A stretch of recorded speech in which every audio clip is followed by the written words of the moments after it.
പൂപ്പാറ പന്നിയാർ എസ്റ്റേറ്റിലെ തൊഴിലാളിയായിരുന്ന പരിമളം കാട്ടാന ആക്രമണത്തിൽ മരിച്ചിട്ട് 2 മാസം പിന്നിടുമ്പോഴും സർക്കാർ സഹായം ഇനിയും ലഭ്യമായിട്ടില്ല.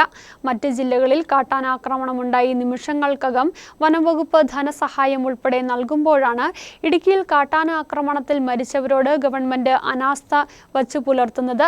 കഴിഞ്ഞ 2 മാസത്തിനിടെ 5 പേരുടെ ജീവനാണ് ഇടുക്കിയിൽ കാട്ടാനകൾ അപഹരിച്ചത്.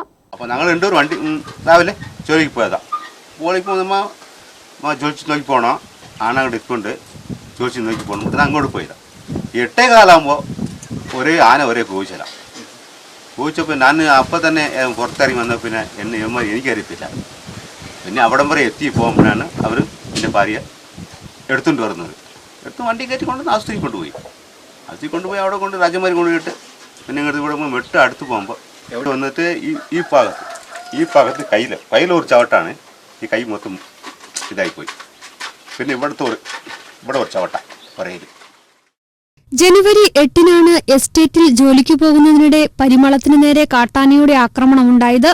കാട്ടാനയുടെ ആക്രമണത്തിൽ ഗുരുതരമായി പരിക്കേറ്റ പരിമളത്തെ ആദ്യം അടുത്തുള്ള ആശുപത്രിയിലേക്ക് മാറ്റുകയായിരുന്നു. തുടർന്ന് തേനി മെഡിക്കൽ കോളേജിലേക്ക് മാറ്റിയെങ്കിലും ജീവൻ രക്ഷിക്കാനായില്ല. പരിമളത്തിന്റെ മരണത്തെ തുടർന്ന് വലിയ പ്രതിഷേധമാണ് മേഖലയിൽ ഉയർന്നു വന്നത്. ഇതിനെ തുടർന്ന് സർക്കാർ 10 ലക്ഷം രൂപ ധനസഹായവും മക്കൾക്ക് ജോലിയും നൽകുമെന്ന് പ്രഖ്യാപിച്ചിരുന്നു. അടിയന്തര ധനസഹായമായി 50,000 രൂപ വനംവകുപ്പ് ഉദ്യോഗസ്ഥർ പരിമളത്തിന്റെ എസ്റ്റേറ്റ് ലയത്തിലെത്തി നൽകുകയും ചെയ്തു. എന്നാൽ പിന്നീട് യാതൊരുവിധ നടപടിയും ഉണ്ടായില്ല. ഭർത്താവ് മോഹനന്റെ ഏക വരുമാനത്തിലാണ് മക്കളും അമ്മയും ഉൾപ്പെടുന്ന 4-അംഗ കുടുംബം ഇപ്പോൾ ഈ ഗുഡിസുമുറി വീട്ടിൽ ജീവിതം തള്ളി നീക്കുന്നത്.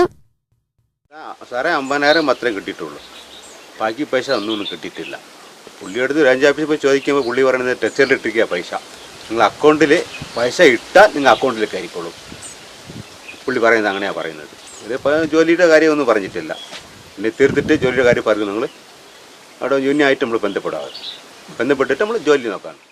കാട്ടാന ആക്രമണങ്ങൾ തുടർക്കഥയാകുമ്പോൾ അതിന് ശാശ്വത പരിഹാരം നിർദ്ദേശിക്കുവാൻ പോലും വനം വകുപ്പിന് ആകുന്നില്ല എന്നുള്ളതിനൊപ്പം കാട്ടാന ആക്രമണത്തിൽ കൊല്ലപ്പെടുന്നവരുടെ കുടുംബത്തിന് കൈത്താങ്ങാകുവാൻ പോലും ഗവൺമെന്റിന് ആകുന്നില്ലെന്നാണ് ഉയരുന്ന ആക്ഷേപം. ന്യൂസ് ബ്യൂറോ, രാജകുമാരി.